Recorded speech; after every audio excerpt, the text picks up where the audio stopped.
அண்மையில் எந்த நாட்டின் பிரதமரான மிச்சல் பார்னியருக்கு எதிராக நம்பிக்கையில்லா தீர்மானம் மூலம் அந்நாட்டின் ஆட்சி கவிழ்க்கப்பட்டுள்ளது?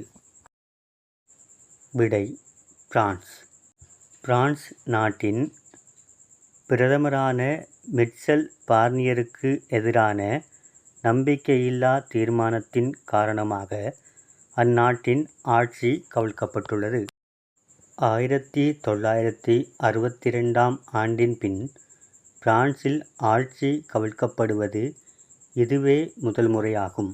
பிரான்சின் தற்போதைய ஜனாதிபதி இமானுவேல் மெக்ரோன் ஆவார். நமீபியாவின் முதல் பெண் ஜனாதிபதியாக தெரிவு செய்யப்பட்டவர் யார்? விடை: நெடும்போ நந்தி தைத்வா.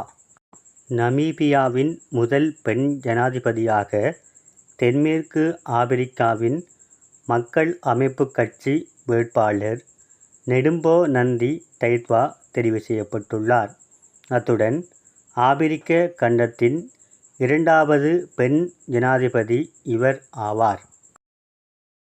சர்வதேச கிரிக்கெட் கவுன்சிலின் புதிய தலைவராக தெரிவு செய்யப்பட்டுள்ளவர் யார்? விடை: ஜெய் ஷா. சர்வதேச கிரிக்கெட் கவுன்சிலின் புதிய தலைவராக இந்தியாவின் ஜெய் ஷா தெரிவு செய்யப்பட்டுள்ளார். சர்வதேச கிரிக்கெட் கவுன்சிலின் தலைவராக இதுவரை நியூசிலாந்தின் கிரெக் பார்க்லே பதவி வகித்திருந்தார். குரங்கு காய்ச்சலை தொடர்ந்து ஆபிரிக்க நாடுகளில் பரவும் புதிய வைரஸ் எது? விடை: ப்ளீடிங் ஐஸ் வைரஸ்.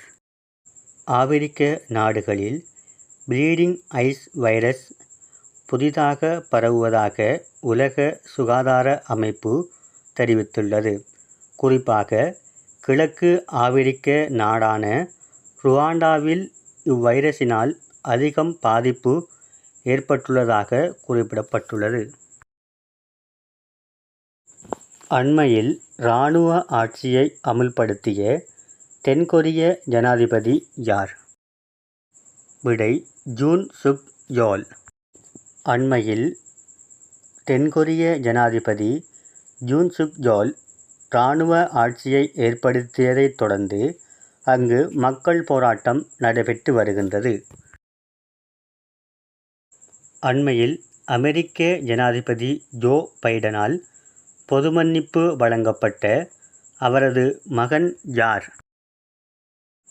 விடை: ஹண்டர் பைடன். அண்மையில் அமெரிக்காவின் 47வது அதிபராக டொனால்ட் ட்ரம்ப் தெரிவு செய்யப்பட்டதை அடுத்து அவரது மகனான ஹண்டர் பைடனுக்கு பொது மன்னிப்பு வழங்கியுள்ளார்.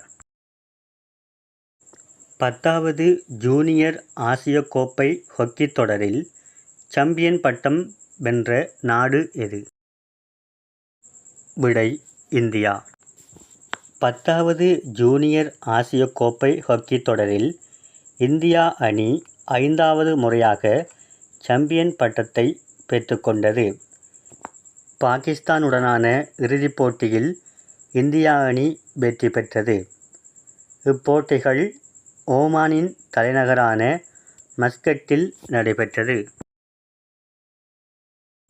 உலகில் முதன்முறையாக பாலியல் தொழிலாளர்களுக்கு மகப்பேற்று விடுமுறை மற்றும் ஓய்வூதியம் வழங்கும் சட்டத்தை இயற்றியுள்ள நாடு எது?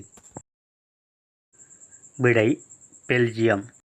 உலகில் முதன்முறையாக பாலியல் தொழிலாளர்களுக்கு மகப்பேற்று விடுமுறை மற்றும் ஓய்வூதியம் வழங்கும் புதிய சட்டத்தை பெல்ஜியம் நாடு இயற்றியுள்ளது. இந்நாடானது 2022ஆம் ஆண்டு பாலியல் தொழில் குற்றமற்றதாக அறிவித்திருந்தது. இலங்கையின் 48வது பிரதம நீதியரசராக நியமிக்கப்பட்டவர் யார்? விடை: முர்து நிருபா பிதுர்சினி. இலங்கையின் 48வது பிரதம நீதியரசராக முர்து நிருபா பிதுர்சினி அண்மையில் நியமிக்கப்பட்டிருந்தார். இவர் இலங்கையின் 2வது பெண் நீதியரசர் ஆவார். இலங்கையின் 1வது பெண் நீதியரசர் சிராணி பண்டாரநாயக்கா ஆவார். உலக எய்ட்ஸ் தினம் எப்போது அனுஷ்டிக்கப்படுகின்றது? விடை டிசம்பர் 1. ஒவ்வொரு வருடமும் டிசம்பர் மாதம் 1ஆம் திகதி உலக எய்ட்ஸ் தினம் அனுஷ்டிக்கப்படுகின்றது. HIV எனப்படும் மனித நோய் எதிர்ப்பு குறைபாட்டு வைரஸால் இந்நோய் பரவுகின்றது. 1வது உலக எய்ட்ஸ் தினம் 1988ஆம் ஆண்டு 12ஆம் மாதம் 1ஆம் திகதி அனுஷ்டிக்கப்பட்டது. 2024ஆம் ஆண்டிற்கான கருப்பொருள் உரிமை பாதையில் செல்க, எனது ஆரோக்கியம் எனது உரிமை என்று அமைகின்றது.